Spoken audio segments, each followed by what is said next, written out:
All right, we're here with Frank Kremblas, the manager of the Pacific Coast Champions at AAA Nashville Sounds. Frank, first of all, congratulations on being part of a championship team. We appreciate that. How hard was it when the Brewers called up so many players? You guys had a pretty big lead, and then it got down to one game. How hard was it for you as a manager to adjust and to keep the team morale up, and then to go on eventually to win the championship? Well, the first thing that happened, we right at that time, we weren't really swinging the bats very well anyway. And Corey and Prince were swinging it okay. It was the end of a road trip, and they had been hot on the road trip and pretty much carried us on the road trip. The other guys, did well, but not as well as those guys did. But when we lost those, that was 3 and 4 in our lineup, and we'd already lost Ricky and Kevin Ory earlier. And some guys had come in and stepped up and did a pretty good job.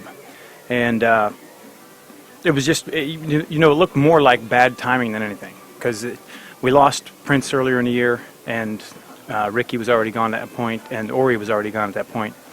And we still scored runs, we still won, we still, it wasn't like we had problems scoring runs, so I wasn't concerned about it. It was just we were just slumping offensively at the time. And then we got into a little rut where we scored some runs, the other team our pitching wouldn't do any good, or our pitching would be good and we wouldn't score any run for the pitcher. So it was just one of those streaks you have during the year that we really didn't have at all until that point. And usually run into one, but fortunately we had a big enough lead at the time where we could struggle a little bit and still hold on.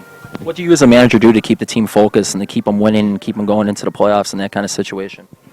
Nothing really you can do, just other than to stay positive as much as you can. Just tell them that it's one of the things where you're going to run into a slump. It's going to happen. Just try not to too hard to get out of it, and dig yourself a little deeper hole than you want to be in. And when we get our chances, we're just going to have to see what we can do. What Brewers, obviously besides Weeks and Hardy and Prince, do you feel from your team this year can make the most immediate impact for the Brewers next year and hopefully for a wild card or a playoff push? Well, Jeff Bennett probably be a big help next year in the pen. Hopefully, he threw the ball outstandingly. In the playoffs, he was untouchable. His fastball velocity was back up to middle 90s, and with some sink on it like he had. And Oklahoma City was a good team, and they couldn't touch him. And that's saying something because they're a good hitting team there. Maybe Nelson Cruz. He had a pretty good year in AA and AAA.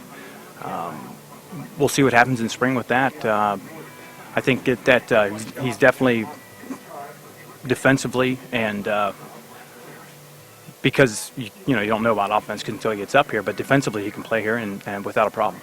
That's excellent. And lastly, you've been up with the team ever since your championship. What role with the organization are you going to have next year? Are you going to stay with Nashville, or do you know what's going to happen yet?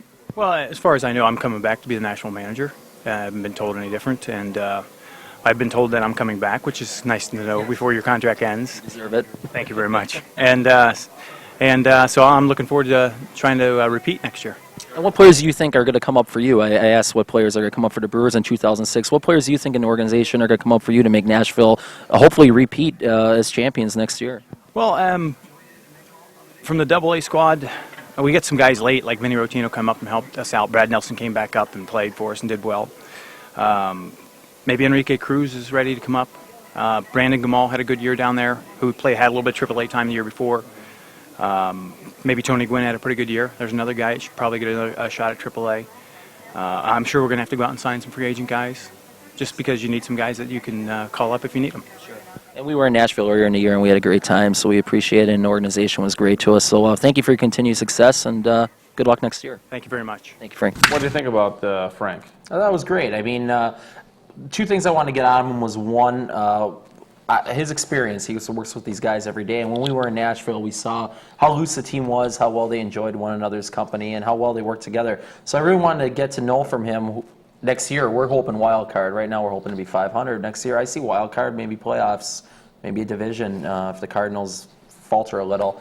But I wanted to ask him who's going to help from that crop, who's going to help us the most next year. So I thought that would be interesting. Actually, I thought his answer of Jeff Bennett being the main guy was pretty interesting. Of all the guys they had down there, he has pitched very well. And I also wanted to know, too, who's going to help him next year. Who are the guys in single A and double A that are going to help him as well? So I thought the answers were good, and I thought it was very good insight by him. And he was a very nice guy. I thought it was, and he seems to be very well handled and well organized. So it was a nice interview with him. I enjoyed it.